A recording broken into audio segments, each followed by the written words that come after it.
विशेष करून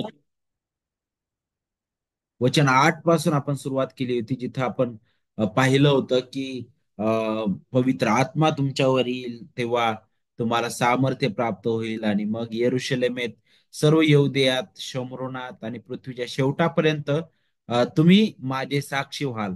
आणि मग आपण त्यावरच विचार करत होतो की या वचनाप्रमाणे ज्या प्रकारे सांगण्यात आलं आणि खरंच ते भाकीत करण्यात आलं, कसं ते त्याची पूर्णता होत आहे. आणि मग यरुशलेमेमध्ये अद्भुत रीतीने कशा प्रकारे ते शिष्य ख्रिस्ताचे साक्षी झाले, तर त्याबद्दल मग आपण अध्याय 1 पासून अध्याय 8 मध्ये पाहिलं. त्यानंतर यरुशलेमेमध्ये सर्व ते विश्वासणारे लोक होते, आपण पाहिलं. देवाने नक्कीच मंडळीमध्ये आपल्याला माहित आहे की दिवसेंदिवस वाढ होत गेली. 3,000, 5,000 आणि अशा प्रकारे काही यहुदी आणखी धार्मिक पुढारे बदलायला लागले आणि अनेक लोकांची भर पडत गेली दिवसेंदिवस त्या मंडळीमध्ये. परंतु त्यासोबतच ही मंडळी जी आहे, आता यरुशलेमेच्या बाहेर जायला काही तयार नव्हते, नाही का. आणि म्हणून आपल्याला माहिती आहे अध्याय 8 मध्ये आपण पाहतो की स्तेफनाला दगडमार झाल्यानंतर आपल्याला शिकायला भेटतं की तिथं देवाने भयंकर छळ आणला त्या मंडळीवर.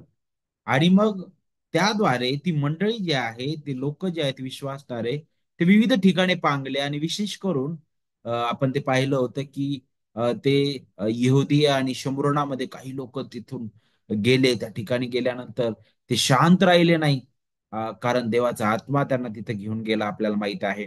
आणि तिथं त्यांनी सुवार्ता गाजवलेली आहे. व तिथं विविध घडामोडी झाल्या, त्या पण सुद्धा आपण त्या देखील आपण पाहिलेल्या आहे. आणि यहूदियात आणि शमरोनामध्ये, नाही का. मग याच भागामध्ये आपल्याला स्तेफनाला झालेला दगडमार, त्या मंडळीला, त्यानंतर मंडळीला छळाला तोंड द्यावं लागलं. आणि लोक जो आहे वारंवार हा जो नमुना आहे तो आपल्यासमोर सादर करत आहे. विशेष करून तो दाखवतो की मंडळी कशी वाढत आहे जोमाने, सुवार्तेचा प्रसार होत आहे. आणि दिवसेंदिवस त्या ख्रिस्ताच्या मंडळीत विश्वासणाऱ्यांची भर पडत आहे. परंतु त्या भरीसोबतच आंतरिक तणाव सुद्धा पाहायला भेटतो. जसं की आपण पाहिलं सुरुवातीलाच विधवांची उपेक्षा व्हायला लागली, तर तिथं सुद्धा काही लोक कुरकुर करायला लागले सुरुवातीलाच. त्यानंतर 5व्या अध्यायामध्ये हनन्या आणि सपिरा त्यांनी केलेलं पाप, म्हणजे मंडळीमध्ये एकीकडे मंडळीमध्ये वाढ पण आपण पाहिली, परंतु त्यासोबतच मंडळीमध्ये अंतर्गत तणाव सुद्धा तितकाच निर्माण होत होता. त्यासोबतच नक्कीच ते आंतरिक वाढ होती अंतर्गत, आणि आणि आंतरिक तणाव सुद्धा होता. तर दुसरीकडे बाह्य वाढ भौतिक रीतीने सुद्धा संख्यात्मक रीतीने मंडळीमध्ये वाढ होत होती. आणि त्यासोबतच विरोध सुद्धा तितकाच प्रमाणात होत होता. आणि लोक वारंवार त्याकडे आपलं लक्ष काय करतो, वेधून घेतो, नाही का. आणि मग यहुदियात आणि आपल्याला पाहायला भेटतं की शमरोणामध्ये अद्भुत रीतीने ख्रिस्ताच्या सुवार्तेची घोषणा झाली. मग आपल्याला इथं फिलिपाने केलेली सेवा पाहायला भेटते. याच भागामध्ये आपल्याला त्या शिमोन जादूगाराबद्दल शिकायला भेटते. याच भागामध्ये शाऊल, जो अगोदर मंडळीचा भयंकर छळ करणारा होता, त्याचा पालट. आणि मग अशा प्रकारे तो तो सेवेमध्ये उतरतो. आणि मग त्याला लगेच विरोधाला सामोरे जावं लागतं, नाही का. त्याबद्दल सुद्धा आपण इथं शिकलेला आहे. आता विशेष करून त्यानंतर पुढचा जो भाग आहे त्या यहुदिया आणि शमरोनापासून, आता वचनामध्ये सांगितल्याप्रमाणे, वचन 8 मध्ये सांगितल्याप्रमाणे, यरुशलेमेत, यहुदियात, शमरोनात आणि पृथ्वीच्या शेवटापर्यंत. आता ही जी मंडळी आहे, ती फक्त तिथंच तेवढ्याच जागेत नाही, तर नक्कीच विरोध होत गेला. आणि लोक पुढे पुढे पुढे सरसावत गेलेले आहेत. आणि तशाच प्रकारे विशेष करून एवढंच नाही, तर आता हा जो शाऊल, जो अगोदर मंडळीचा छळ करणारा, तोच आपल्याला पाहायला भेटतं की आता मंडळीसाठी आपला प्राणही देण्यास तयार तयार होता. आणि त्याच पौलाबद्दल आपल्याला पुढे शिकायला भेटतं, नाही का. आणि मग पृथ्वीच्या शेवटापर्यंत, आता हे जे वचन आहे कशा प्रकारे पूर्ण होत गेलं. नक्कीच अजूनही ते पूर्ण झालेलं नाही, कारण हे कधी पूर्ण होईल, अगदी शेवटी जो शेवटचा आत्मा, जो निवडलेला, त्याचं तारण होईल, त्यावेळी आपण म्हणू की नाही, खरंच पृथ्वीच्या शेवटापर्यंत आजही अद्भुत रीतीने त्या सुवार्तेचं आमंत्रण प्रत्येक ठिकाणी, प्रत्येक राष्ट्रामध्ये, प्रत्येक गावामध्ये, प्रत्येक शहरामध्ये त्याचा आत्मा त्याच्या लोकांद्वारे सामर्थ्याने तो घेऊन जात आहे. आणि ख्रिस्ताच्या मंडळीत आजही तेवढ्याच प्रमाणात पुष्कळ ठिकाणे आपल्याला पाहायला भेटते. दिवसेंदिवस वाढ होत आहे. आणि मग इथं सुरुवात कशी झाली, यहूदिया, शमरोन, आणि मग नंतर आपण पाहतो आता पृथ्वीच्या शेवटापर्यंत कशी गेली. ते आपल्याला अध्याय 11 वचन 19 ते अध्याय 12 वचन 25 इथपासून हा पहिला भाग आहे. इथं आपल्याला पाहायला भेटतं सगळ्यात अगोदर फेनिके, कुप्र आणि अंतुकिया या भागामध्ये ती सुवार्तेचा प्रसार झालेला आपल्याला पाहायला भेटतो. आणि हा जो भाग आहे, विशेष करून जर तुम्ही अध्याय 11 पासून जर वाचला, तर 11 अध्याय आणि वचन 19 पासून जर तुम्ही पाहिलं, तर विशेष करून तिथं तुम्हाला पाहायला भेटेल. एकतर अध्याय 11 मध्ये सुरुवात कशी होते बघा. प्रेषितांनी व यहुदिया प्रांतात असलेल्या बंधुजनांनी असे ऐकले की परराष्ट्रीयांनी देवाचे वचन ग्रहण केले. मग पेत्र यरुशलेमेस गेला, तेव्हा सुनता झालेले लोक त्याच्याबरोबर वाद घालू लागले. आता एकीकडे मंडळीत भर पडत आहे. यहुदी लोक तर बदलत आहेच, परंतु परराष्ट्रीय सुद्धा या ख्रिस्ती विश्वासात येत होते. आणि मग आपल्याला पाहायला भेटतं की ज्यावेळेस पेत्र जो आहे, आपल्याला पाहायला भेटतं की युद्या प्रांतात असलेल्या बंधुजनांनी ते ऐकलं, आणि की परराष्ट्रीयांचं सुद्धा जीवन बदललेलं आहे, त्यांनी सुद्धा देवाचं वचन ग्रहण केलेलं आहे. आणि आणि मग पेत्र यरुशलेमेस गेलेला आहे. आणि तिथं सुनता झालेले म्हणजे हे यहुदी लोक त्याच्याबरोबर वाद घालायला लागले. ते म्हटले की सुनताना झालेल्या माणसांकडे जाऊन त्यांच्याबरोबर तुम्ही जेवलात म्हणे, कारण ते फारच खालच्या नजरेने परराष्ट्रीय लोकांकडे पाहिजे. अरे ते परराष्ट्रीय लोक म्हणजे अशुद्ध आहे, परराष्ट्रीय लोक म्हणजे नाही का ते वाईट आहे, आणि ते बिलकुल देवाच्या कोणत्या आसपास कुठंच नाही. ते आपण आपण कराचे लोक आहोत. आपल्याला देवाने निवडलेलं होतं, आपल्या पूर्वजांना निवडलं देवाने, आपण अब्रामाचे संतान आहोत, आणि आपण अगदी देवाच्या जवळचे आहोत. आणि हा त्यांचा विचार होता, आणि म्हणून ते पेत्रासोबत ते वादविवाद करत आहेत. परंतु आपल्याला माहिती आहे की तिथून पेत्र मग आता त्यांना पूर्ण तो वृत्तांत सांगतो की कशा प्रकारे तिथं तो गेला, आणि कशा प्रकारे तिथं अद्भुत रीतीने आपल्याला पाहायला भेटतं की देवाने तिथं कार्य केलं. आणि मग तो पेत्र जो आहे, त्यांना एक त्याला त्याला पडलेलं एक दृष्टांत तो सांगत आहे. आणि तो दृष्टांत अशा प्रकारचा होता जो त्यांना बऱ्याच गोष्टी सांगणारा होता. आणि त्यातून तुम्हाला त्या लोकांची विचारधारा पण पाहायला भेटल. एकतर पेत्राची पण विचारधारा तशीच होती. आणि तो दृष्टांत काय होता बरं, अध्याय 11 वचन 5 पासून पुढे तो म्हणतो, मी यापो नगरात प्रार्थना करत होतो, तेव्हा देहभान सुटून मी असा एक दृष्टांत पाहिला की. आता हे प्रत्येक काळामध्ये होत नाही, लक्षात घ्या. आणि देहभान सुटून असा एक दृष्टांत पाहिला, हे आपल्याला समजून घेणं गरजेचं आहे की त्या काळी देवाने काही साधनांचा उपयोग केला होता.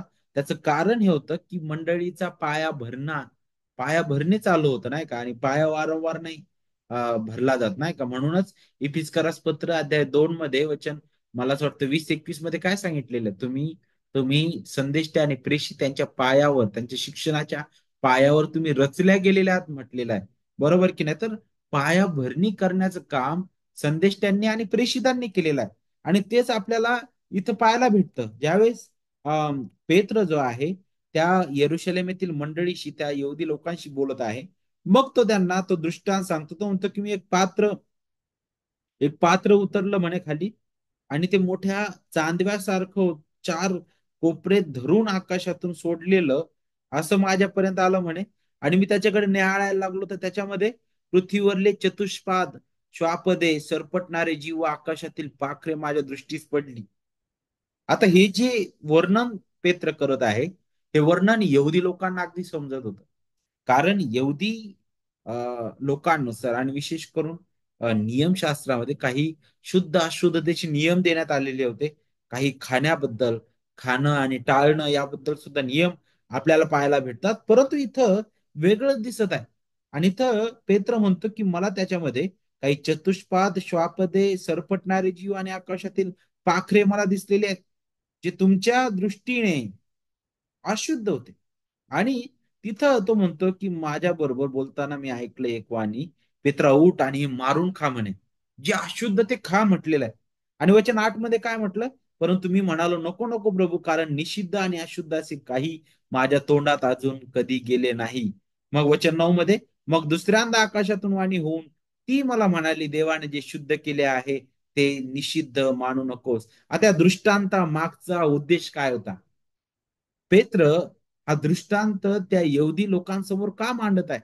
कारण लोकांना हे समजावं की पहा, तुम्ही ज्या परराष्ट्रीयांना अशुद्ध मानत आहेत, ज्या परराष्ट्रीयांजवळ तुम्ही जाऊ इच्छित नाहीत, पहा ही तारणाची योजना फक्त तुमच्यापर्यंतच मर्यादित राहिलेली नाही, तर परराष्ट्रीयांसाठी सुद्धा आहे. आणि जणू काय लगेचच आपल्याला पाहायला भेटतं की पेत्र जो आहे तो हे समजू शकला. बघा वचन 11, इतक्यात पहा ज्या घरात आम्ही होतो त्याच्या पुढे कैसरियातून माझ्याकडे पाठवलेली 3 माणसे येऊन उभी राहिली. काय होत आहे बघा, दृष्टांताने पाहिलं आणि कैसरियातून आलेल्या आहेत. आता हे परराष्ट्रीय लोक तिथं आले. तेव्हा आत्म्याने मला सांगितलं, काही संशय न धरता त्यांच्या बरोबर जा म्हणे. आणि मग त्या ठिकाणी ते गेले. आणि तिथं गेल्यानंतर यापोस कोणाला तरी पाठवून पेत्र म्हटलेला शिमोनास बोलवून आण, असं अगोदरच तिथं सांगण्यात आलं होतं नाही का? आणि मग पेत्र त्या ठिकाणी गेला. आणि आपल्याला पाहायला भेटतं की किती अद्भुत रीतीने तिथं देवाने कार्य केलेलं आहे कैसरिया त्या भागामध्ये. ख्रिस्ताची सुवार्ता गाजवण्यात आलेली आहे. आणि मग वचन 18 मध्ये पहा, विशेष करून वचन 17 पासून पुढे, जेव्हा आपण प्रभू येशू ख्रिस्तावर विश्वास ठेवला तेव्हा जसे आपणास तसे त्यांनाही देवाने सारखेच दान दिले. आता पेत्र इथं काही गोष्टी सांगत आहे वचन 16 पासून. तेव्हा प्रभूने सांगितलेली गोष्ट मला आठवली, ती अशी की योहानाने पाण्याने बाप्तिस्मा केला हे खरे, परंतु तुमचा बाप्तिस्मा पवित्र आत्म्याने होईल. जेव्हा आपण प्रभू येशू ख्रिस्तावर विश्वास ठेवला तेव्हा जसे आपणास तसे त्यांनाही देवाने सारखेच दान दिले. काय? पवित्र आत्म्याने बाप्तिस्मा. जेव्हा प्रभू येशू ख्रिस्तावर तुम्ही विश्वास ठेवला म्हटलेला आहे, तर हे नक्कीच आपल्या स्वतःच्या बळाने कधीच होणार नाही. कारण पवित्र शास्त्र अगदी स्पष्ट सांगतं नाही का, आपण आपल्या अपराध आणि पातकामध्ये मृत होतो आणि मृत व्यक्ती काहीच करू शकत नाही. मग यामध्ये पूर्णपणे देवाचं कार्य आहे. आणि नक्कीच देवाचा आत्मा त्यांच्या हृदयात त्या पहिल्या दिवसापासून वास करतो, त्या क्षणापासून वास करतो ज्या क्षणी त्या व्यक्तीचा नवीन जन्म होतो. आणि मग परराष्ट्रीयामध्ये आपण पाहतो की तिथं मंडळी स्थापित होते. आणि पुढे मग आता पुढे आपल्याला पाहायला भेटतं की वचन 19 मध्ये पहा, अध्याय 11, स्तेपनावरून उद्भवलेल्या छळामुळे ज्यांची पांगापांग झाली होती ते फेनिके, कुप्र व अंतुकिया येथपर्यंत फिरून येऊद्यांना मात्र देवाचे वचन सांगत होते. आता काय घडत आहे इकडं? इकडे येरुशलेममध्ये पेत्र बोलतोय, दुसरीकडे आता आणखी एक घटना समोर येत आहे. ती घटना अशी आहे की पहा, जो छळ आपण 7व्या 8व्या अध्यायामध्ये पाहतो, जिथून त्या छळामुळे काही लोक यहुदियात शंभरुणात गेले, तर काही लोक इथं सांगितले त्याच्याही पलीकडे फेनिके, कुप्र आणि अंतुकियापर्यंत गेलेले आहेत. आणि त्यामध्ये काही यहुदी होते. आणि यहुदी जे आहेत, पुन्हा इथं त्यांचा स्वार्थ आपण पाहतो. ते फक्त त्यांच्या लोकांमध्ये, यहुदी लोकांमध्येच देवाचं वचन सांगत होते. परंतु तरी त्यांच्यापैकी काही लोक, कुप्री आणि कुरणेकर म्हटलेलं आहे, तर काहींनी अंतुकियात येऊन प्रभू येशूची सुवार्ता परराष्ट्रीयांना सुद्धा सांगितली. आणि मग पुष्कळ आपण पाहतो तिथं सुद्धा मंडळीमध्ये भर पडलेली आहे.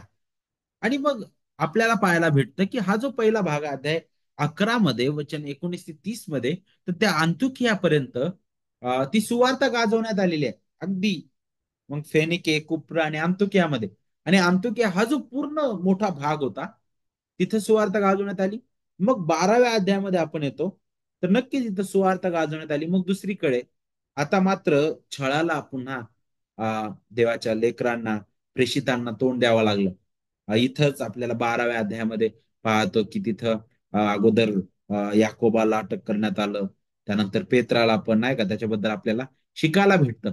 नक्कीच आपण पाहतो की बर्नबा आणि पौल यांनी मोठ्या संख्येने परिवर्तित झालेल्या विश्वासणाऱ्यांना शिकवण दिली. त्यानंतर शेवटचा भाग जर तुम्ही पाहिलं तर ते या भागात राहिले. आणि पहा, त्यांनी पुष्कळ रीतीने यरुशलेमेमध्ये राहून त्यांनी सेवा केली. जर तुम्ही 11वा अध्याय वचन 19 ते 26 वाचलं तर तिथे तुम्हाला पाहायला भेटेल. 12व्या अध्यायात तुरुंगातून पेत्राला झालेली जी सुटका आहे त्याबद्दल आपल्याला शिकायला भेटतं. आणि मग नक्कीच सगळ्या गोष्टी इथं मंडळी वाढत आहे. तणाव सुद्धा तितकाच वाढताना आपल्याला दिसतो. जसं 11व्या अध्यायामध्ये विश्वासणाऱ्याने देवाच्या वचनाची घोषणा केवळ यहूद्यांमध्येच केली होती, तर काहींनी ग्रीकमध्येच केली, नाही का, ग्रीक लोकांमध्येच केली. मग 12व्या अध्यायामध्ये पेत्राची तुरुंगातून जी सुटका आहे चमत्कारिकरित्या, त्याबद्दल आपण शिकलो. आणि या विभागात देखील आपल्याला पाहायला भेटतं, जसं सांगण्यात आलं की बाह्य वाढ आहे, त्यासोबतच विरोध सुद्धा आहे. आणि नेहमी प्रत्येक काळामध्ये जितकी प्रखरतेने सुवार्ता गाजवली जात आहे, तितका प्रखरतेने विरोध सुद्धा होतो. आणि जितका विरोध होतो तितक्या प्रखरतेने आपल्याला पाहायला भेटतं ख्रिस्ताच्या मंडळीमध्ये सुद्धा वाढ झालेली आपल्याला पाहायला भेटते. 11व्या अध्यायानंतर 12व्या अध्यायामध्ये आपण लगेच दुसरा रक्तसाक्षी पाहतो, याकोब, नाही का. आणि मग या सगळ्या गोष्टीबद्दल बोलत असताना एक देवाचे सेवक म्हणतात की पहा, पेत्राला अटक होण्या अगोदर आपण पाहतो की हा जो अध्याय 12 तो सुरू होतो, जिथे दुसरा रक्तसाक्षी याकोब त्याच्याबद्दल सांगितलेला आहे. हेरोदाने त्याला अटक केलं, त्याला तलवारीने जेव्हा मारलं.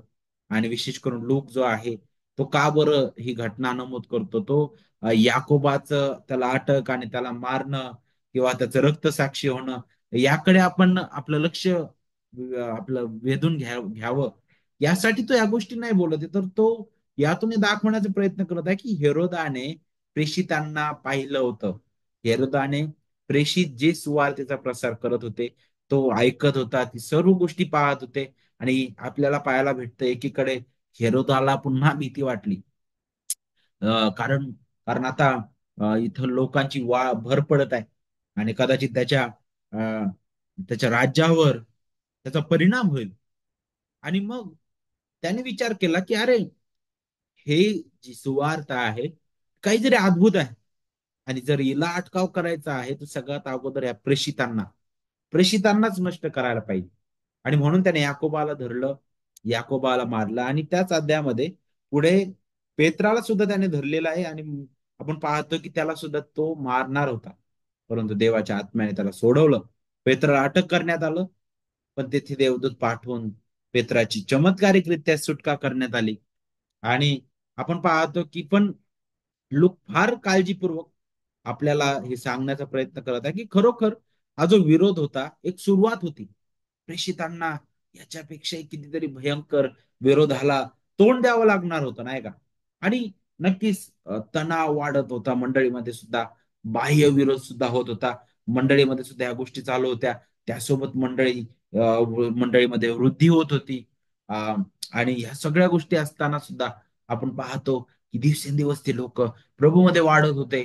देवाचा आत्मा त्याच्या त्याच्या त्याच्या मंडळीमध्ये दिवसेंदिवस कार्य करत होता.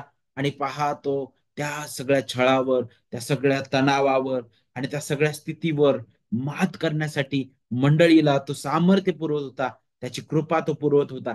आणि मग किती अडथळे आले, काही जरी झालं, तर ते सुवार्तेला अटकाव करू शकलेले नाहीये. आणि मग अशा प्रकारे आपण पाहिलं की ते कुप्र, फेनिके, कुप्र आणि अंतुक्यापर्यंत आले.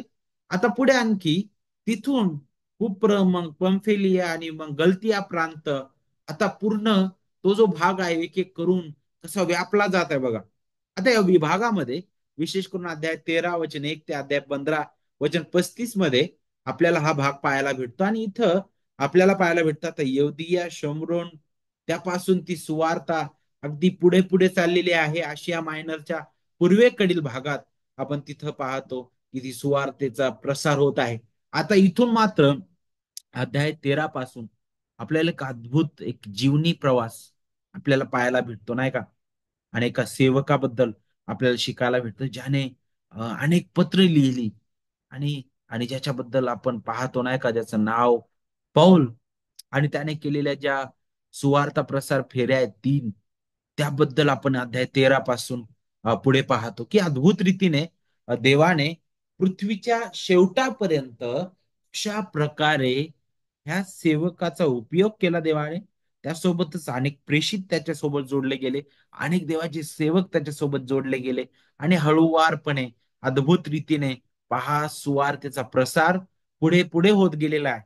आणि मग अनेक घडामोडी इथं घडलेल्या आपल्याला पाहायला भेटतात. तर पहिला जो भाग आहे अध्याय 13 वचन 1 ते अध्याय 14, वचन 28 मध्ये आपल्याला पौलाची जी पहिली सुवार्थ प्रसार फेरी आहे त्याबद्दल शिकायला भेटतं. आणि मग त्यानंतर लगेच अध्याय 15 मध्ये आपण येतो, तर तिथं एका एका मुद्द्यावर चर्चा झालेली आपल्याला पाहायला भेटते. येरुशलेम मधील जी धर्म परिषद आहे ती एका मुद्द्यावर उभी राहिलेली आपल्याला पाहायला भेटते. त्याकडे आपण लक्ष देणारच आहोत. परंतु या विभागामध्ये पुन्हा आपल्याला पाहायला भेटतं की वेगवेगळ्या ठिकाणी आता तो पाऊल जात आहे, नाही का. जर तुम्ही अध्याय 13 पाहिलं तर बघा, अंत्योक्याच्या मंडळीत बर्नबा, शिमोन निग्र, लूक्य कुरेनेकर जो बाळपणापासून मांडलिक हेरोद राजाबरोबर वाढला होता, तो मनायन व शौल हे संदेश ते व शिक्षक होते म्हणे. कुठं? अंत्योक्याच्या मंडळीत कोण शिक्षक होतं? त्यामध्ये मग बर्नबा आहे, शिमोन आहे, शिमोन निग्र, लुक्य आहे, आणि आपल्याला पाहायला भेटतं की मनायन आणि शौल म्हटलेला आहे. ते प्रभूची सेवा करत होते, ते उपवास करत असता. मग पुढे आपल्याला पाहायला भेटतं पवित्र आत्मा म्हणाला, बर्नबा व शौल यांना ज्या कार्यासाठी मी बोलावले आहे त्यासाठी त्यांना माझ्याकरता वेगळे ठेवा. कोणतं? परराष्ट्रीयांसाठी देवाचं एक उपयोगी पात्र म्हणून पौलाला देवाने उभं केलेलं होतं. आणि आता मग बर्नबा आणि पौल त्यांचा प्रवास सुरू करतात. अगदी सुरुवातीलाच आपण माहित आहे की कुप्र या ठिकाणी बर्नबा आणि शाऊल जातात आणि पवित्र आत्म्याच्या द्वारे त्यांची रवानगी करण्यात येते. मग ते सलोकियात, तिथं ते तून ते कुप्रात जातात आणि तिथं आपल्याला पाहायला भेटतं सभास्थानात जाऊन वचनाची घोषणा ते तिथं करतात. त्यांच्यासोबत योहान सुद्धा होता म्हटलेला आहे. आणि मग पुढे ते संबंध बेटातून चालून पफेस गेल्यावर बरयेशू नावाचा कोण एक यहुदी जादूगार व खोटा संदेष्टा त्यांना आढळतो. तो तेथील सुभेदार सिर्ग्य पौल ह्या बुद्धिमान मनुष्याच्या पदरी होता. या सुभेदाराने बर्नबा व शाऊल यांना बोलावून देवाचे वचन ऐकण्याची उत्कंठा दर्शवली. परंतु अलीम जादूगार, त्याच्या नावाचा अर्थ हाच आहे म्हणे, ज्याने त्याने त्यांना अडवून सुभेदाराला विश्वासूपणापासून फितवण्याचा प्रयत्न केला. तेव्हा शाऊल, ज्याला पौलही म्हणत, तो पवित्र आत्म्याने पूर्ण होऊन त्याच्याकडे रोखून पाहत म्हणाला, अरे सर्व कपटाने व सर्व लुच्चगिरीने भरलेल्या सैतानाच्या पोरा, अवघ्या नीतिमत्वाच्या वैऱ्या, तू प्रभूचे सरळ मार्ग विपरीत करण्याचे सोडून देणार नाहीस काय? तर पहा, आता प्रभूचा हात तुला प्रतिकूल आहे. तो आंधळा होशील व काही वेळपर्यंत तुला सूर्य दिसणार नाही. तक्षणी त्याच्यावर धुके पडल्यासारखे होऊन त्याच्या डोळ्यांना अंधारी आली. तेव्हा आपल्याला कोणीतरी हात धरून न्यावे म्हणून तो इकडे तिकडे माणसाचा शोध करू लागला. पाहिलं इथं किती निर्भीडपणे देवाचे सेवक त्यांना त्यांच्या दोषाची जाणीव करून द्यायची, दोष दाखवायचे, त्यासोबतच ख्रिस्ताची सुवार्ता गाजवत होते. आणि मग ह्या सर्व गोष्टी लोक पाहत आहेत, पुन्हा मंडळीत वाढ होत आहे. तिथून पुढे आपण पाहतो मग पाऊल आणि त्याच्या सोबतीचे लोक पप्पेहून तारवात बसून पंफुल्यातील पिरगा येथे गेले. मग तिथं आणि योहान त्यांना सोडून मग येरुशलेमेत परत गेलेला आपल्याला पाहायला भेटतो. मग पिरगा त्या ठिकाणाहून ते फिरत पिसिदियातील अंतुकियात पुन्हा आले. आता हे दुसरा अंत्योकिया आहे. आणि मग आपल्याला पाहायला भेटतं शब्दात दिवशी पौलाचा हा परिपाठ होता. नेहमीचा ही सवय होती की तो अगोदर ज्यावेळी एखाद्या नवीन शहरात तो प्रवेश करायचा, तो सगळ्यात अगोदर काय करायचं? सभास्थानात जायचा तो, नाही का. आणि तिथं तो अगोदर यहुद्यांना सुवार्ता सांगायचा, यहुद्यांना ख्रिस्ताची सुवार्ता गाजवायचा. आणि आणि मग नंतर परराष्ट्रीयांकडे तो जायचा, कारण त्याचा हा विश्वास होता की सुवार्तेचं आमंत्रण सगळ्यात अगोदर यहुद्यांसाठी होतं. आणि म्हणून त्याच प्रकारे तो जायचा. आणि म्हणूनच तो सभास्थानात गेला. आणि तिथं सुद्धा आपल्याला पाहायला भेटतं की तो ख्रिस्ताची सुवार्ता गाजवत आहे. आणि मग आपल्याला पाहायला भेटतं की पुढे आल्यानंतर 14व्या अध्यायामध्ये पौल पौलद्वारे गलतियामधील मंडळांना बळकट करणं, नाही का. तिथं तो आता गलतिया प्रांतातील मंडळांमध्ये तो आलेला आपल्याला पाहायला भेटतो. तिथं लोकांना तो अधिक प्रभूमध्ये वाढवत आहे. आणि आणि आणि अधिक त्याच्या देवाच्या वचनात स्थिर राहण्यासाठी तो शिकवत आहे, नाही का. जर तुम्ही वचन पुढे वाचलं 9 पासून पुढे, तर तिथे सुद्धा आपल्याला एक चमत्कार पाहायला भेटल. आणि सर्व गोष्टी आपल्याला पाहायला भेटतं की तिथं पौल जो आहे त्या अंतुकिया इकुन्या त्या भागामध्ये आपण पाहतो. आणि विशेष करून आपल्याला पाहायला भेटतं की हा जो भाग आहे विशेष करून गलती या प्रांतामध्ये, सॉरी, त्या ठिकाणी पौलाने सुवार्थ गाजवलेली आहे, त्या ठिकाणी सुद्धा चमत्कार घडलेले आहेत. आणि त्यातील एक चमत्कार आपल्याला इथं पाहायला भेटेल, जिथं लुस्त्र त्या भागामध्ये पाऊल आलेला आहे. तिथं एक पायीने अधू असा व्यक्ती होता, आणि पहा त्याच्या जीवनात चमत्कार घडलेला आहे. तो चालायला लागला, आणि मग पौलाने जे केलं त्यामुळे लोकसमुदाय नाही का, त्यांनी त्यांना देवाचं स्थान दिलं नाही का. अरे, ते म्हणाले की अरे, हे तर देव माणसांच्या रूपात आले म्हणे नाही का. आणि म्हणून त्यांनी बर्नबाला ज्युपिटर, पौलाला मर्क्युरी म्हटलेलं आहे. आणि मग त्याची ते भक्ती करणार तर पौल, आणि त्यांनी आपण पाहतो प्रेषितांनी आपली वस्त्रे फाडली, आपल्याला पाहायला भेटतं. आणि त्यांनी म्हटलं की "हे तुम्ही का करता म्हणे, त्या निरर्थक गोष्टी आहेत म्हणे, ज्याने आकाश आणि पृथ्वी आणि समुद्र आणि त्यातील अवघड निर्माण केलं, त्या जिवंत देवाकडे वळावे, अशी सुवार्थ आम्ही तुम्हाला सांगतो म्हणे." त्यांनी कुणाकड त्यांचं लक्ष वेधून घेतलं, त्या खऱ्या सुवार्तेकडे पहा. ख्रिस्ताचे दास, ख्रिस्ताचे सुवार्तेचे सेवक हे नेहमी नेहमी स्वतःच्या नाही का सन्मानाकडे न पाहता ते नेहमी ख्रिस्ताचं गौरव करण्यासाठी पाहतात, त्यासाठी झटतात. त्याचं एक सुंदर उदाहरण पाऊल आणि बर्नबा त्यांच्या जीवनातून आपण पाहतो. आणि मग पुढे आपल्याला पाहायला भेटतं की अशा प्रकारे अनेक लोकांची भर तिथं पडली. मग परत त्यांचा अंतुक्यात ते आलेले आपल्याला दिसतात. वचन 21 पासून पुढे, त्या नगरात सुवार्थ सांगून त्यांनी पुष्कळ शिष्य केल्यावर लुस्त्र, इकुन्या व अंतुकिया नगरात ते परत आले.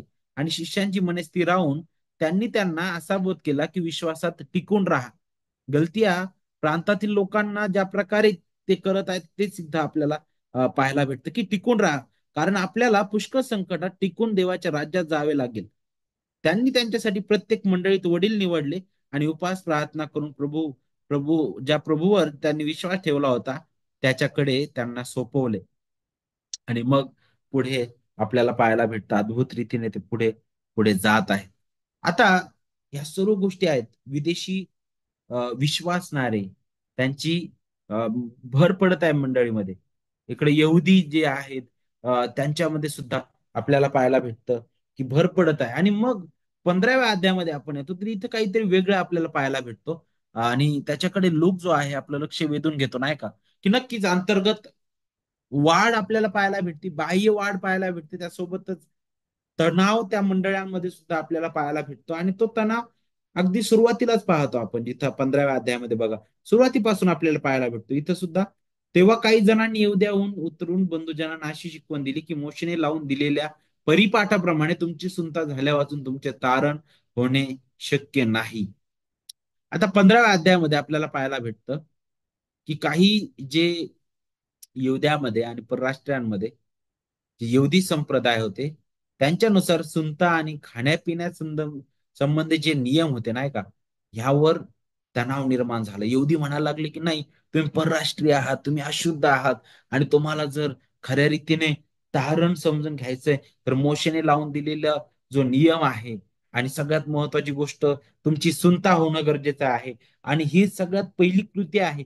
जर तुमची सुनता झाली तर खऱ्या रीतीने तुम्ही सुद्धा त्या तुमच्या त्या कृतीद्वारे तुम्ही अब्रामाची लेकरं ठराल, तुम्ही देवासमोर उभे राहू शकाल, तुमचं तारण होईल. त्यासोबत काय खायचं, काय प्यायचं याचे सुद्धा नियम तुम्हाला पालन करावे लागतील. अनेक गोष्टी त्यांच्या समोर होत्या. परंतु पाऊल आणि बर्नबा जो आहे त्यांनी सर्व जे यहुद्यांचे विचार होते त्या सर्व ते खारिज केले. त्यांनी स्पष्टपणे हे दाखविलं की पहा, देवाला तुमच्या कोणत्या कृत्यांची गरज नाहीये, देवाला तुमच्या कोणत्या प्रयत्नांची गरज नाहीये. कारण तारण हे कोणत्याही प्रकारे तुमच्या स्वतःवर अवलंबून कधीच नव्हतं. हे केवळ देवाच्या कृपेचं कार्य आहे.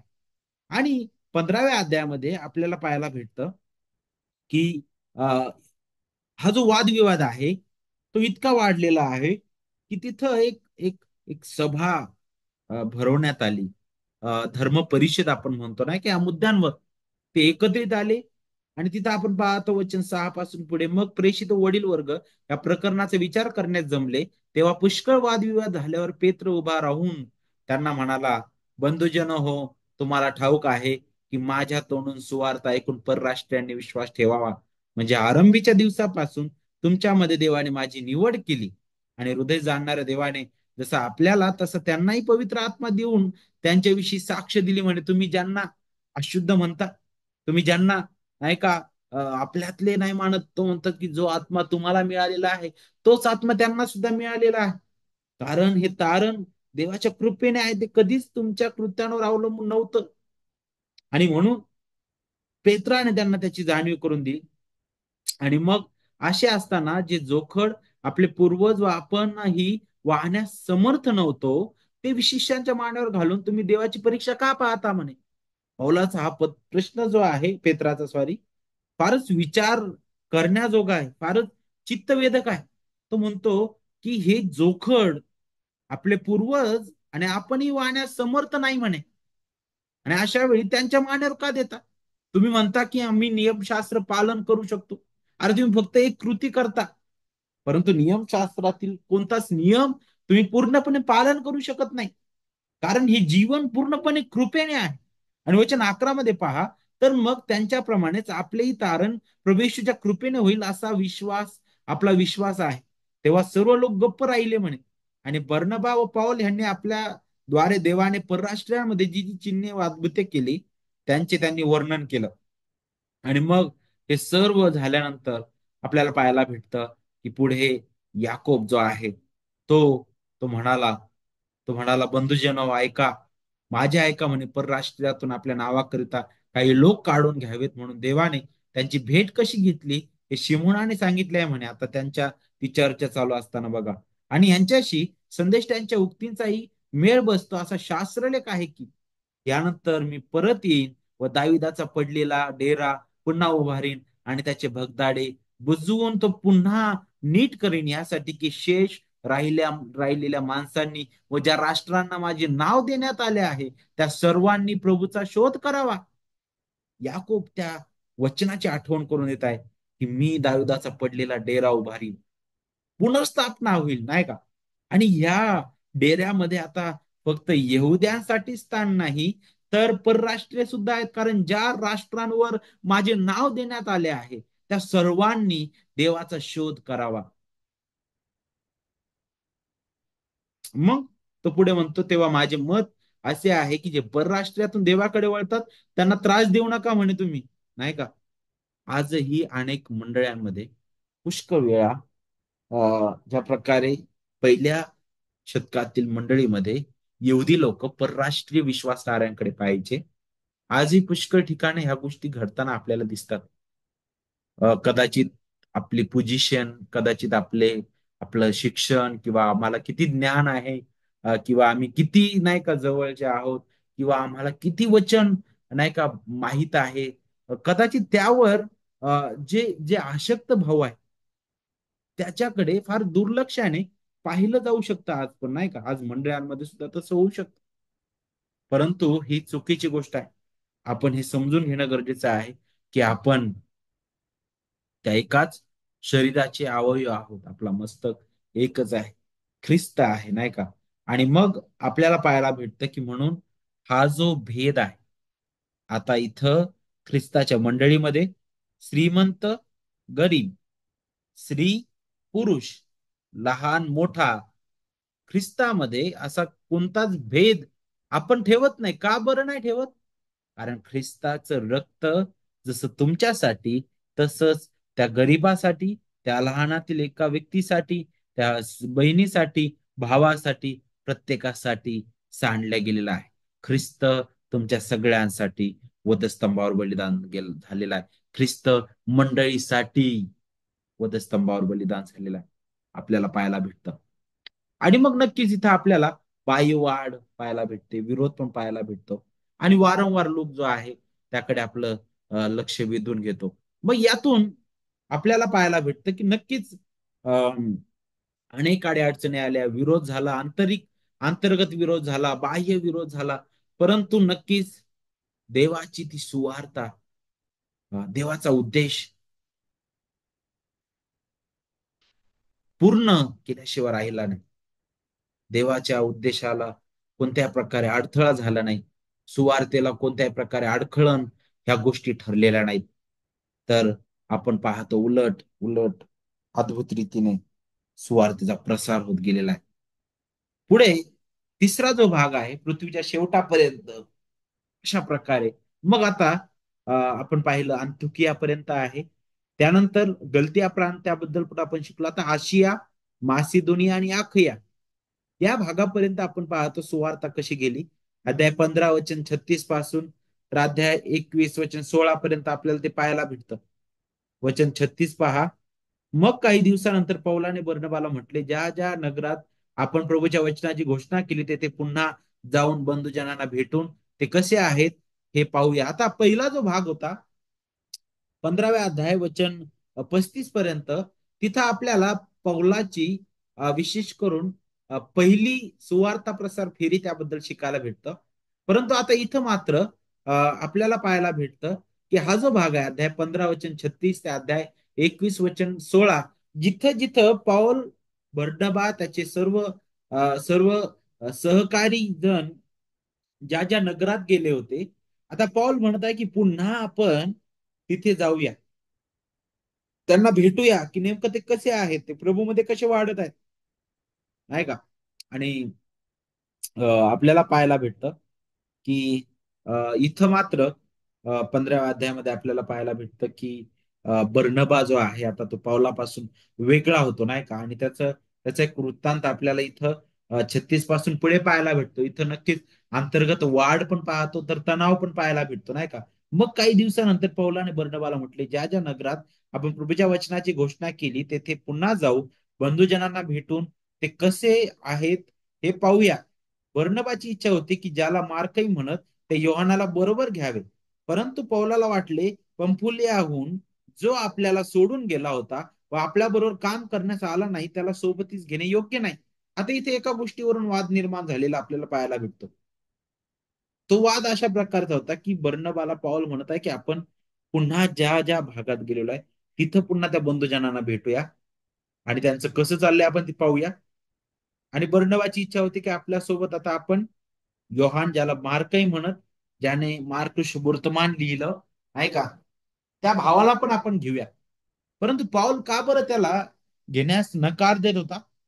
कारण त्याचा एक प्रसंग आपल्याला इथं पाहायला भेटतो. त्याचं एक उत्तर इथं पाऊलच देतो इथं पुढे वचन 38 मध्ये, की पंफुल्याहून आपल्याला पाहायला भेटतं. पंफुलिया या ठिकाणी ते आले असताना तिथून मार्क पौलाला त्यांना सोडून तिथून निघून गेला होता. आणि मग पौलाला वाटलं की अरे हा जो आहे तो कदाचित सेवेसाठी गंभीर नाही आणि म्हणून याला सोबत घेणं योग्य नाही. आणि मग बर्नबा आणि त्यांच्यामध्ये जरा तिथं नाही का थोडासा विरोधाभास, मतभेद झाल्यामुळे ते एकमेकांपासून वेगळे झाले.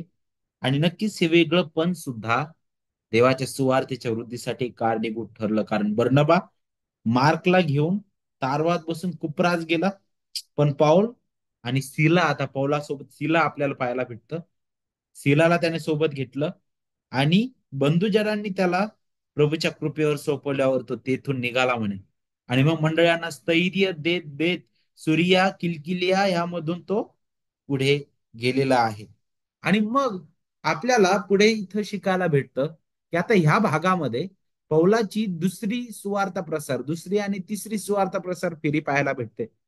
आणि ह्याच सुवार्ता प्रसार फेरी दरम्यान आपल्याला पाहायला भेटतं की पौल फिलिपे, बरोबर, मासिदोनियातील थेसलोनिका, अथेन्स, करिंथ, नाही का, आणि फिलिपे आणि कलसे, ह्या आजूबाजूच्या सर्व विशेष करून सॉरी थेसलोनिका, अथेन्स, करिंथ आणि फिलिप अशा अशा शहरांमध्ये तो गेलेला आपल्याला पाहायला भेटतं अद्भुत रीतीने, नाही का.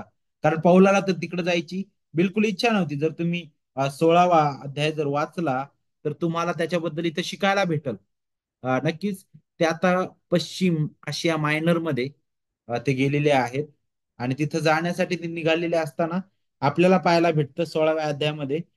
जर तुम्ही अ, वचन 6 पासून पुढे पाहिलं तर पहा, नंतर आशिया प्रांतात वचन सांगण्यास त्यांना पवित्र आत्म्याकडून प्रतिबंध झाल्यामुळे ते फ्रुगिया व गलतिया या प्रांतांमधून गेले म्हटलेलं आहे. गलत्या प्रांतांमधून गेले पुन्हा. आणि मुसियापर्यंत आल्यावर बिथुनियास जाण्याचा त्यांनी प्रयत्न केला, परंतु येशूच्या आत्म्याने त्यांना जाऊ दिले नाही म्हणे. आणि मग मुसिया जवळून ते त्रोआसास गेले. त्रोआसाला खाली तिथे गेले आणि तिथं त्याने एक दृष्टांत पाहिला. वचन 9 आपल्याला सांगतं. तो दृष्टांत असा होता की मासिदुनियातील एक मनुष्य त्यांच्या समोर उभा होता आणि तो उभा राहून म्हणत होता, विनंती करत होता. अध्याय 16 वचन 9 मध्ये पहा, इकडे मासिदुनियात येऊन आम्हाला सहाय्य कर म्हणे.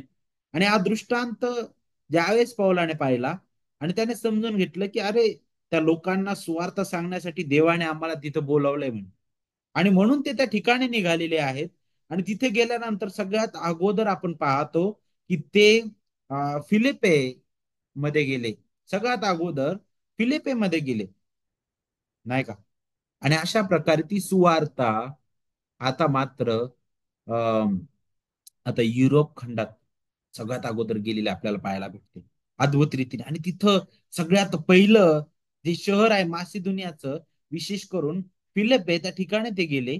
आणि तिथं आपल्याला पाहायला भेटतं की शब्दात दिवशी नक्कीच तिथं सभास्थान नव्हतं. कारण त्याच्यावरून आपल्याला समजतं की कमीत कमी जर एखाद्या शहरामध्ये सभास्थान बांधायचं आहे तर त्याच्या मागे हा एक नियम होता की कमीत कमी 7 ते 10 धार्मिक पुढारी, यहुदी धार्मिक पुढारी अ, किंवा यहुद्यांची संख्या तिथं जास्त पाहिजे होती, नाही का. मग याचा अर्थ आपल्याला पाहायला भेटतं कदाचित तेवढे तिथं नसावेत. आणि म्हणून लोक जे आहेत ते नदीकाठी एकत्र यायचे. काही महिला त्या ठिकाणी होत्या आणि तिथं लुदिया नावाची जी जी स्त्री आहे तिचं जीवन सगळ्यात अगोदर बदललेलं आपल्याला पाहायला भेटतं. आणि मग तिने त्यांना विनंती केली, आमच्याकडे राहा काही दिवस. ते तिथं राहिले. आणि मग तिथं आपल्याला पाहायला भेटतं पुढे पाऊल काही दिवस राहिल्यानंतर एक जी अशुद्ध आत्मा लागलेली जी जी मुलगी होती, ती तिला बरं केलं. त्याच्यामुळं तिच्या धनी त्याची मिळकत थांबलेली आहे. आणि म्हणून पौलाला तिलाला त्यांना अटक करण्यात आलं, त्यांना फटके मारण्यात आले. आणि मग तिथून पुढे 17व्या अध्यायामध्ये आपण पाहतो की ते त्या अगदी वल्ले वन असताना तसेच ते पुढे आम्फिपुली व अपुल्लोनिया यांच्यामधून जाऊन थेसलोनिकामध्ये गेले. आणि थेसलोनिकामध्ये जाऊन ते 3 आठवडे तिथे राहिले. आणि 3 आठवडे तिथे राहिल्यानंतर आपल्याला पाहायला भेटतं तिथं सुद्धा त्यांनी सभास्थानात जाऊन त्या यहुद्यांना ख्रिस्ताबद्दल सांगितलेलं आहे. जर तुम्ही अध्याय 17 वचन 3 वाचलेत पहा, त्याने शास्त्राचा उलगडा करून असे प्रतिपादन केले की ख्रिस्ताने दुःखे सोसावी आणि मेलण्यामधून पुन्हा उठावे याचे अगत्य होते. आणि ज्या येशूची मी तुमच्या पुढे घोषणा करत आहे तोच तो ख्रिस्त आहे. त्यांनी स्पष्टपणे सांगितलं, ज्या येशूची आम्ही घोषणा करत आहे तोच ख्रिस्त आहे. आणि मग तिथं काही यहुदी आणि परराष्ट्रीय लोकांचं जीवन बदललं.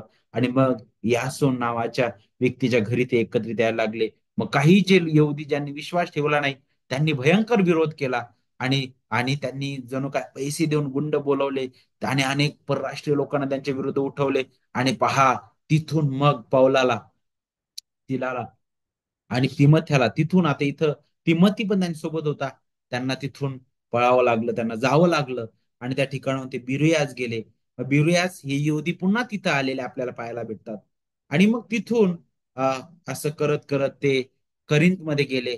आणि हे करत असताना इथं आता थेसलोनिकामध्ये मंडळी स्थापित झाली. आणि मंडळी स्थापित झाल्यामुळे पॉल तिमथ्याला पुन्हा तिथं पाठवतो. हा सगळा वृत्तांत आपल्याला इथे या सर्व अध्यायांमध्ये पाहायला भेटतो. नक्कीच मंडळीची वाढ होत आहे.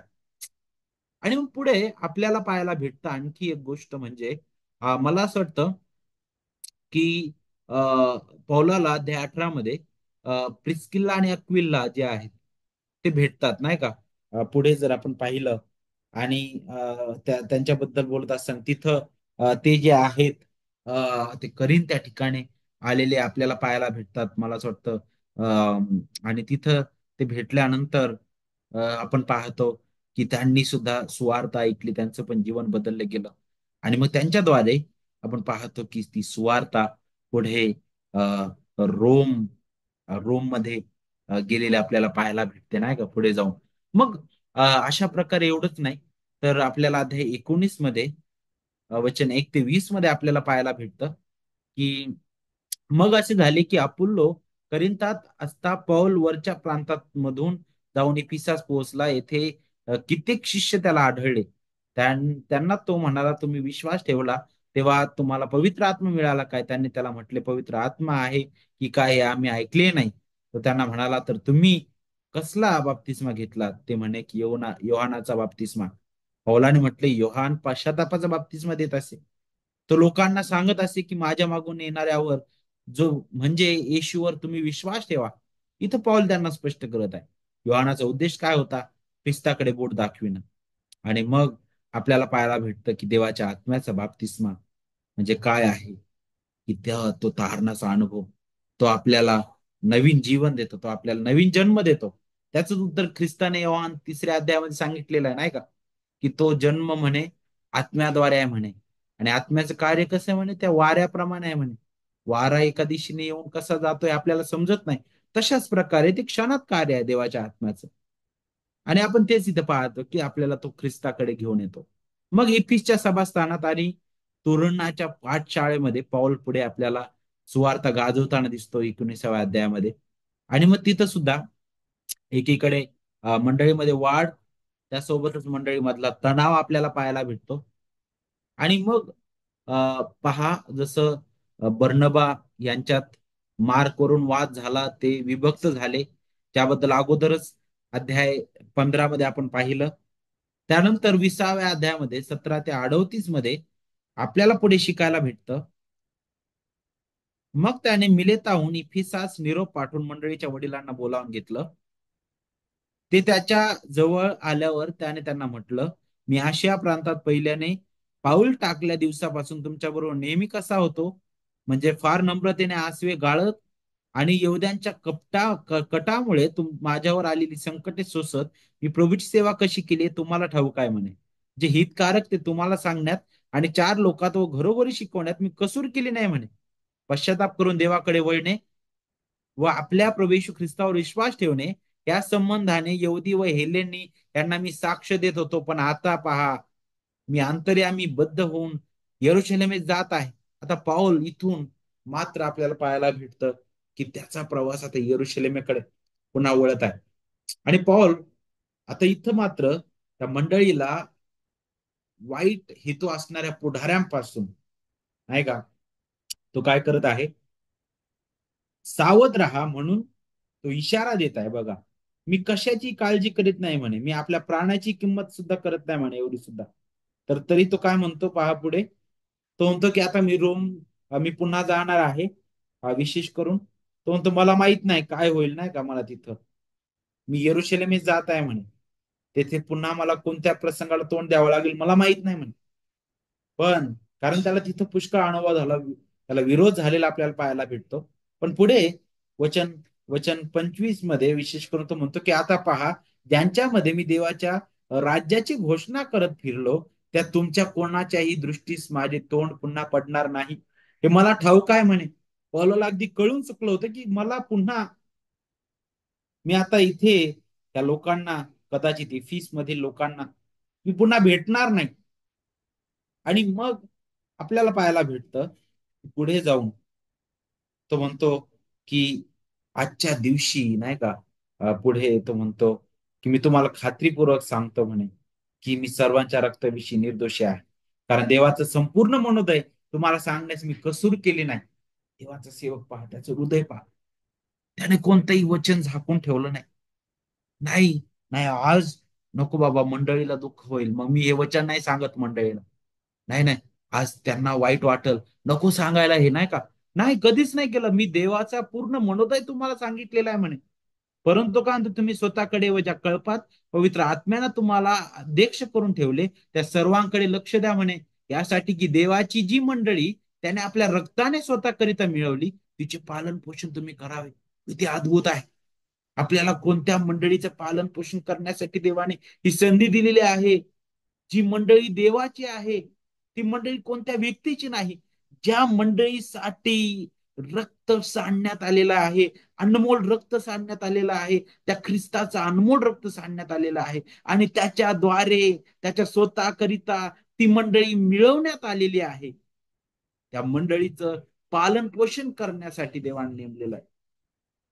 आज त्याने आपल्याला सुद्धा ती संधी दिलेली आहे. आणि त्या मंडळीचा एक भाग आपण देखील आहोत. आपल्याला विचार करण्याची गरज आहे.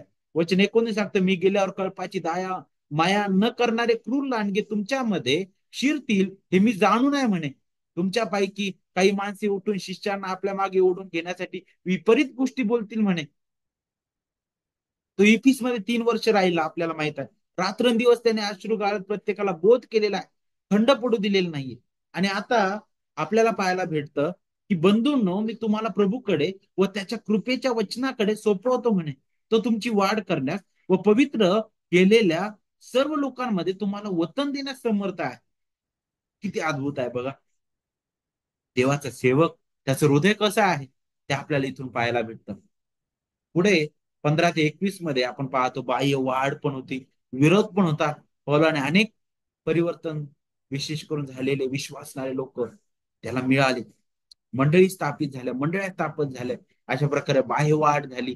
त्यासोबतच विरोधाला पण त्यांना पुष्कळदा तोंड द्यावं लागलं. 17व्या अध्याय 20व्या अध्यायामध्ये आपण पाहतो संतप्त जमावाने पौलाला मारण्याचा प्रयत्न केला. असा एक असा एक वेळ आली पौलावरती, सांगितलं की त्याला इतका दगडमार करण्यात आला की पहा, त्यांना वाटलं की आता पाऊल मेला आहे आणि म्हणून ते तिथून सोडून गेले. तरी पौल पुन्हा दुसऱ्या दिवशी जाऊन ख्रिस्ताची सुवार्ता गाजवत आहे. शहरापर्यंत यहुदी लोकांनी त्याचा पाठलाग केला, परंतु तरी सुद्धा तो ख्रिस्तासाठी उभा आहे. आणि हेच सामर्थ्य देवाचा आत्मा त्याच्या सेवकाला देतो. आणि पुन्हा लूक जो आहे, यातून हे दाखवत आहे की सुवार्ता जगभर प्रभावीपणे पसरली गेली. अंतर्गत तणाव पण तिथं तेवढाच वाढत गेलेला आहे. बाह्य विरोध सुद्धा तितकाच वाढत गेलेला आहे. परंतु आपल्याला पाहायला भेटतं की पवित्र आत्म्याने सशक्त सुवार्तेच्या साक्षीसाठी प्रगती जी आहे ती कधीच ते थांबू शकलेलं नाही. तो विरोध, मंडळीमधील तणाव, देवाच्या सेवकांचा छळ आणि सर्व गोष्टी कधीच कधीच कोणत्याच काळामध्ये ख्रिस्ताच्या सुवार्तेला अडखळण करू शकल्या नाहीत. कारण ती सुवार्ता सार्वभौम देवापासून आहे. त्या सुवार्तेचं रक्षण त्याचा आत्मा करत आहे आणि तो त्या सुवार्तेसाठी त्याच्या सेवकांना सक्षम करत आहे. पुढे आपल्याला आता ती सुवार्ता पुन्हा यरुशलेम ते रोम पर्यंत कशी गाजविली जाते नाही का, किती अद्भुत रीतीने जाते. आता पौलाची इच्छा होती की रोम मध्ये मी जावं, रोम मध्ये जाऊन मी ती सुवार्ता गाजवावी नाही का, रोम मध्ये मी कार्य करावं नाही का. आणि खास करून पौलाची इच्छा होती की जे जे अधिकारी आहेत, जे कैसर, जे सम्राट आहेत, जे जे सैनिक आहेत, जे अधिकारी आहेत, त्यांना मला सुवार्ता गाजवायची आहे. आणि पौलाची इच्छा इथं पाहायला भेटते आपल्याला, देव पूर्ण करतो. परंतु त्याच्या विचाराच्या पलीकडे ती इच्छा पूर्ण करतो. आणि त्याबद्दलच आपल्याला 21वा अध्याय वचन 17 पासून पुढे 28वा अध्याय वचन 31 मध्ये पाहायला भेटतं. वचन 17 पहा. यरुशलेमात आल्यावर बंधुजनांनी आनंदाने आमचे स्वागत केले. मग दुसऱ्या दिवशी पौल आमच्या सह याकोबाच्या येथे गेला आणि सर्व वडीलही तिथे आले. तेव्हा त्याने त्यांना भेटून आपल्या सेवेच्या योग्य जी कार्य झाली ती त्याने सांगितली तिथं आता यरुशलेमेमध्ये. आणि तिथं आपल्याला पाहायला भेटतं की पुन्हा पहा, ती मंडळी आनंदी झाली. परंतु ज्यांनी विश्वास ठेवला आहे अशा परराष्ट्रीय संबंधाने आम्ही निर्णय करून लिहून पाठवले आहे की त्यांना असा काही नियम पाळू नये. फक्त मूर्तीला अर्पण केलेले पदार्थ, रक्त, गळा दाबून मारलेले प्राणी व दारकमे ह्यापासून त्यांनी अलिप्त असावं. तेव्हा पाऊल त्या माणसांना घेऊन दुसऱ्या दिवशी त्यांच्या बरोबर वृत्तस्थ होऊन मंदिरात गेला. आणि ज्या दिवशी त्यांच्यातील एकेकासाठी अर्पण करायचे त्या दिवशी व्रताचे दिवस आपण पूर्ण करत आहोत असे त्यांना दाखवले. मग येरुशलेमेमध्ये दंगा आपल्याला पाहायला भेटतो. ते 7 दिवस पूर्ण होण्याच्या सुमारास आशिया प्रांतातल्या योद्ध्यांनी त्याला मंदिरात पाहून सर्व लोकसमुदायाला चिथवलं आणि त्याच्यावर हात टाकून आरोळी मारून म्हटले, अहो इस्रायल लोकांनो, धावा हो धावा. आपले लोक नियमशास्त्र व हे स्थळ यांच्या विरुद्ध जो चहूकडे सर्वांना शिकवतो तोच हा पाऊल आहे. शिवाय याने एलेन्यास मंदिरात आणून हे पवित्र स्थान विटाळले आहे. पाहिलं यहुदी लोक कसे उठलेले आहेत. त्यांनी फिस्कर, त्रिफ त्रफीम याला पूर्वी त्याच्या बरोबर शहरात पाहिले होते. त्याला पौलाने मंदिरात आणले असावे, अशी त्यांची कल्पना होती. मग तेव्हा सर्व शहर गजबून उठलं म्हणे. आणि मग एकच गर्दी झाली. आणि मग त्यांना पौलाला धरण्यात आलं. त्याला मंदिरातून बाहेर ओढून काढण्यात आलं. लगेच दरवाजे बंद करण्यात आले. आणि त्याला ते जीव मारून पाहत होते. आणि मग ही बातमी एका सरदाराकडे गेले. आणि मग यरुशलेमात गडबड उडाली. तत्काळ शिपाई त्या ठिकाणी गेले. शताधिपती त्या ठिकाणी गेले. त्यांनी आपल्याला पाहायला भेटतं की पहा पौलाला, त्यांना पाहून पौलाला मारायचे थांबले नाही का. सरदाराने जवळ येऊन त्याला धरले आणि 2 साखळ्यांनी बांधण्याचा हुकूम केला. मग हा कोण आहे, याने काय केले, हे ते विचारू लागले नाही का.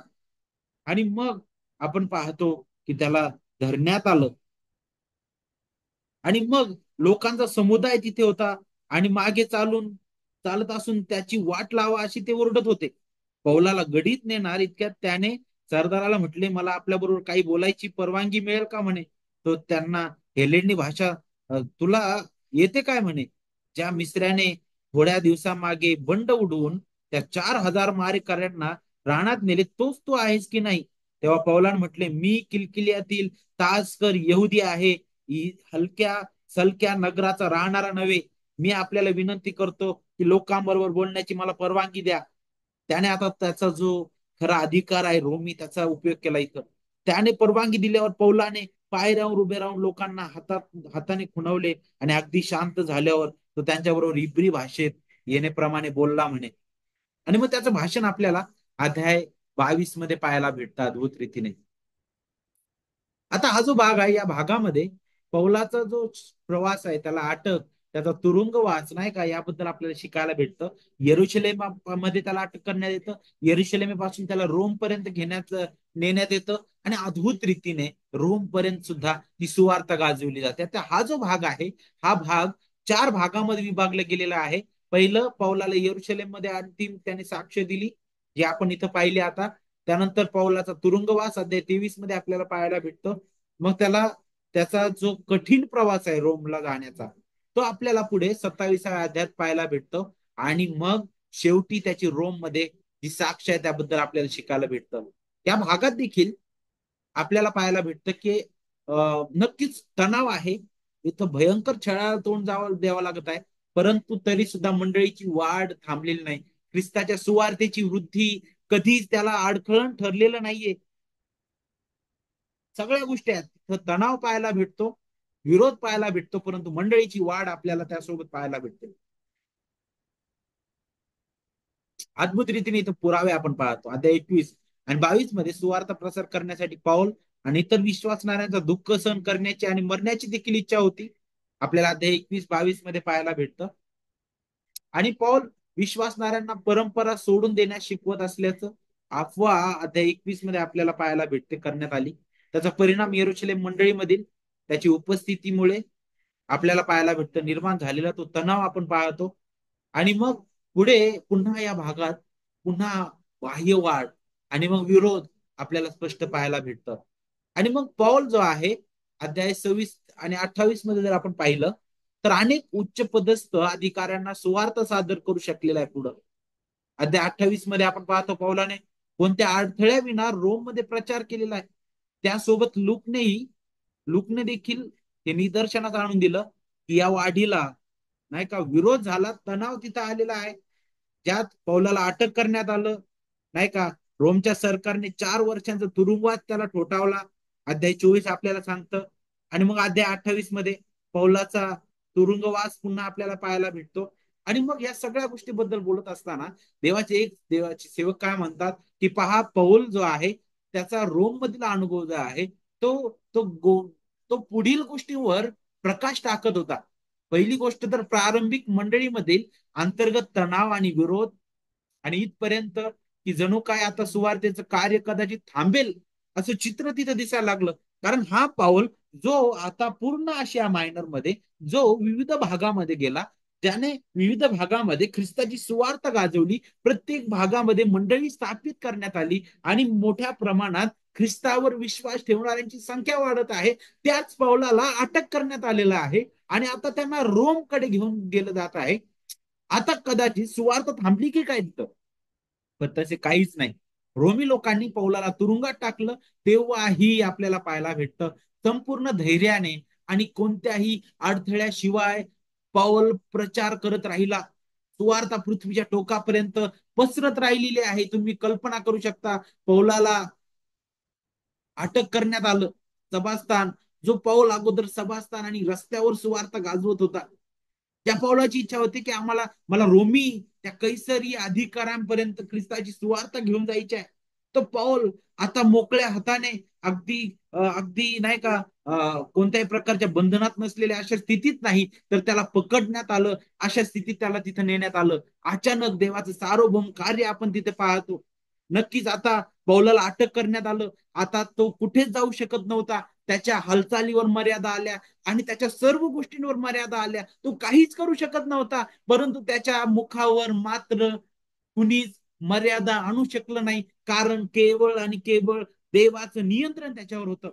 तो तुरुंगवास सुद्धा त्याच्या तोंडाला बंद करू शकला नाही. तो तुरुंगवास सुद्धा त्याच्या जीवनातील सुवार्ता गाजवण्याला तो बंद करू शकलेला नाही. सुवार्तेच्या वृद्धीला कारणीभूत ते झालेला आहे. सैनिक, रोमी सैनिक, त्यांना तो सुवार्ता गाजू शकला. तुम्ही कल्पना करू शकता, आपल्याला पाहायला भेटेल तिथं नाही का.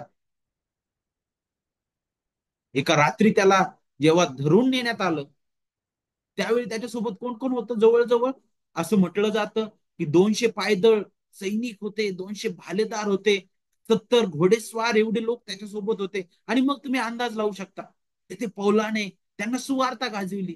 त्या बंधनाच्या स्थितीमध्ये सुद्धा पौल किती ख्रिस्तामध्ये आनंदी आहे.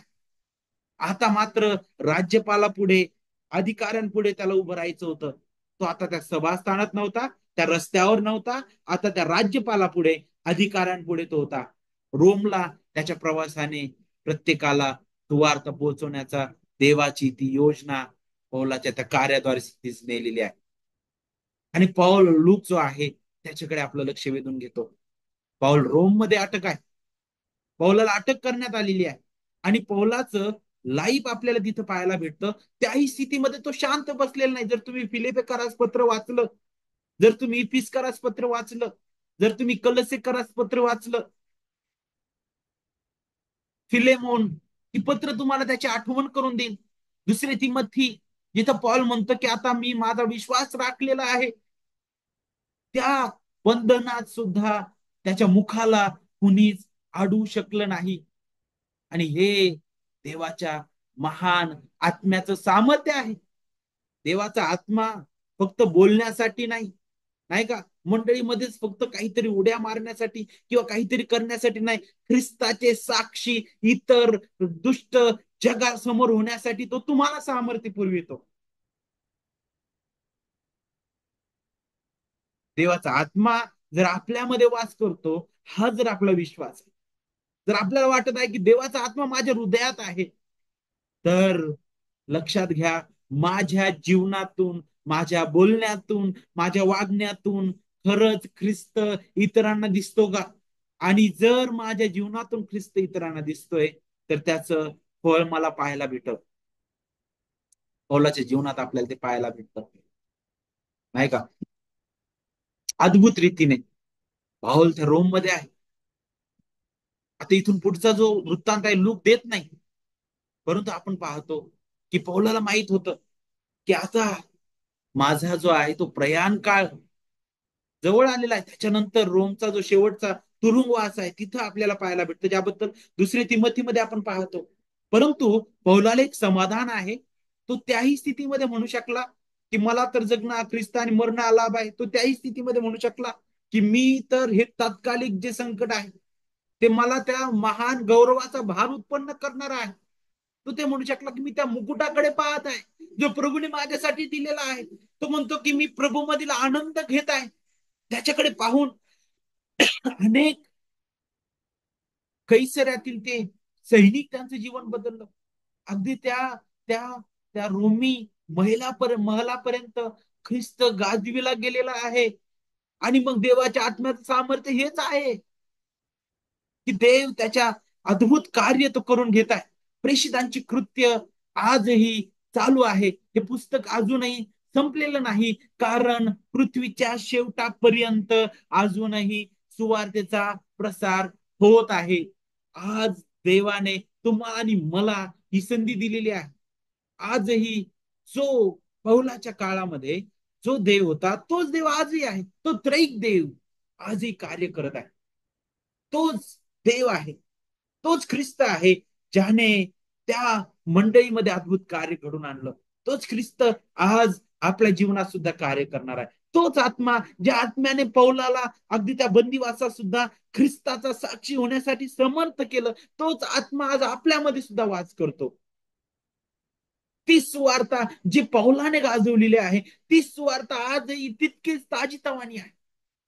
आजही ती पाप्यांना विश्वासाद्वारे तारण्यास, त्या देवाची महान कृपा दाखवण्यास, देवाचं परिपूर्ण नीतिमत्व प्रगट करण्यास आणि पहा गौरवी ख्रिस्ताचं प्रभुत्व प्रगट करण्यास समर्थ आहे.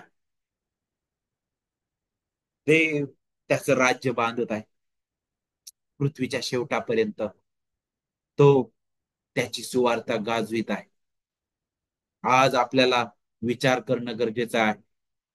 देवाच्या सेवेतील एक भाग, त्या सुवार्तेचा सेवक म्हणून देवाने आपल्याला जर नेमलेला आहे, आपल्याला पाचारण केलेलं आहे, तर खरंच ज्या प्रकारे पौल त्या मंडळांना म्हणू शकला की मी देवाचा पूर्ण मनोदय सांगण्यामध्ये कोणत्याही प्रकारे कसूर केली नाही, काय तुम्ही सुद्धा आणि मी सुद्धा तशा प्रकारे जीवन जगत आहे का? स्वतःच्या अंतःकरणाकडे आपण झोकून देऊया. आज त्याच धैर्याने आम्ही ख्रिस्त जगत आहोत का? का आम्ही कुरकुर करत आमचं जीवन जगतो? आम्ही आम्ही लोकांकडे पाहून आमचा उद्देश असतो का खरंच खरंच देवाचा पूर्ण मनोदय आम्ही सांगत आहोत? आज आपल्याला विचार करण्याची गरज आहे. आज आपल्याला प्रभूच्या हाती पडण्याची गरज आहे. या आपण प्रभूच्या हाती पडूया, प्रार्थना करूया. सर्वश्रेष्ठतेच्या स्थितीमध्ये विराजमान असणारे आमच्या गौरव प्रभू, आमचं अंतकरण खरंच दे बापा प्रफुल्लित होतं दे बापा, ज्यावेळेस आम्ही तुझ्या महान सुवार्तेचं सौंदर्य पाहतो. प्रभू आम्ही जाणतो की किती अशक्त पात्रांना सुद्धा प्रभू तू महान तुझ्या सामर्थ्याने तू उपयोगात आणतोस. पेत्र जो अगोदर तुला नाकारणारा तोच पेत्र तुझ्या आत्म्याच्या सामर्थ्याने निर्धरपणे तुझी सुवार्ता गाजू शकला. जो शाऊल, जो प्रभू तुझा छळ करणार, तुझ्या मंडळीचा छळ करणार, प्रभू ज्यावेळेस तू त्याचा ठावा घेतलास, तोच शाऊल, तो पाऊल प्रभू आता तुझ्यासाठी मरण्यासही तयार झाला. प्रभू हे सामर्थ्य तुझ्या आत्म्यापासून आहे. प्रभू तुझ्या सुवार्तेला कधीच अटकाव झालेला नाही आणि कधीच होणार नाही प्रभू, कारण ही तुझी सारो सुवार्ता आहे.